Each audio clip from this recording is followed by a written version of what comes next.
کہ جس نے بھی جہاں جس طرح سے بھی عزاداری کی خدمت کی ہے اس کا آپ شکریہ کیجئے. ٹھیک ہے جناب زہرا اس کو اجر ادا کریں گی، لیکن آپ کو شکریہ ادا کرنا چاہیے، اس لیے کہ یہ والنٹیئرز، یہ ورکرز، یہ جوتے اٹھانے والے، یہ سیکیورٹی کرنے والے، یہ اپنی جانوں پہ کھیلتے ہیں نا، اور اپنی جان کو اہل بیت علیہ السلام کے لیے ہتھیلی پہ رکھ کر یہ سب خدمت انجام دیتے ہیں. ان کا شکریہ بھی ادا کیجیے اور ان کے لیے دعا بھی کیجیے. پالنے والے تجھے محمد والے محمد کا واسطہ، تجھے تیری عظمتوں کا واسطہ، ان کی خدمتوں کو قبول فرما، ان کی عاقبتوں کو خیر فرما.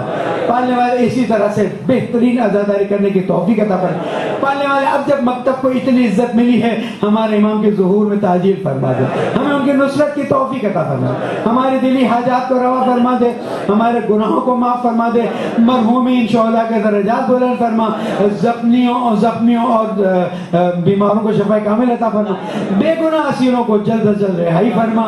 پالنے والے اسی طرح سے تیرے سامنے لذت کے ساتھ نماز و دعا کی توفیق عطا فرما، اور عزاداری کے ذریعے ہمیں بہترین انسان بننے کی توفیق عطا فرما. پالنے والے ہمارے دعاؤں کو قبول فرما. بسم اللہ الرحمن الرحیم. اذا جاء نصر اللہ والفتح ورأيت الناس يدخلون في دين الله أفواجا فسبح بحمد ربك واستغفره إنه كان توابا. صدق الله العلي العظيم.